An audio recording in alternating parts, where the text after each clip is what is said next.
Почитувани граѓани, технички назначениот министер за внатрешни работи Оливер Спасовски е фатен во лага од медиумите и го посрамоти и Министерството за внатрешни работи, но со тоа и Република Македонија.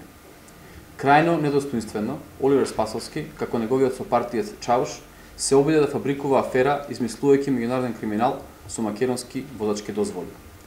На 14 јануари Спасовски на пресконференција најави: ќе обелоденам нови злоупотреби на лични документи, што можеби се користат и за други намени во државата или надвор. Оливер Спасовски тогаш ја вознемири македонската јавност, фалејќи се дека спречил злоупотреба на македонски идентитети. Инсинуираше дека 70.000 формулари би гарантирале повеќе милиони евра нелегален прилив од нелегално издадени документи. По само 9 дена, технички назначениот министер од СРСМ доби жестока реакција за неговата манипулација.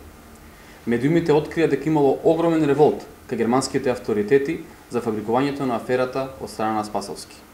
Затоа ВМРО-ДПМН го повикува Оливер Спасовски да одговори дали се точни наводите на медиумите дека тој бил информиран од германската компанија уште во декември со целосно појаснување на случајот и дека од двете страни имало согласност дека не станува збор за криминал.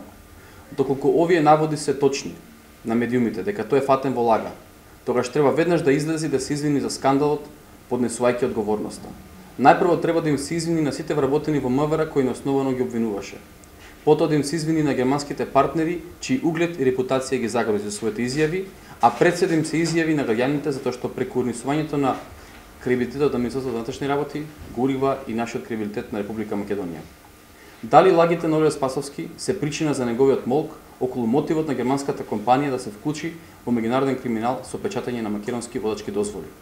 Дали од истата причина Спасовски не одговори и по чија наредба постапувала компанијата и какви кривични пријави против кого се поднесени од негова страна?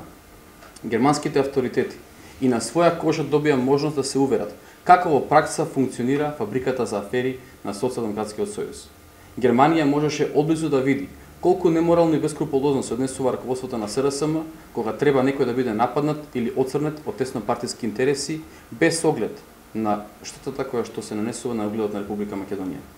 Молкот на Оливер Спасовски значи само едно: членот на СРСМ Захир Бекири Чауш не е единствениот во фабриката за афери. Заедничките фотосесии на врвот на СРСМ со актерите во фабриката за афери потврдуваат дека станува збор за инвестиција на целото раководство на партијата. Благодарам.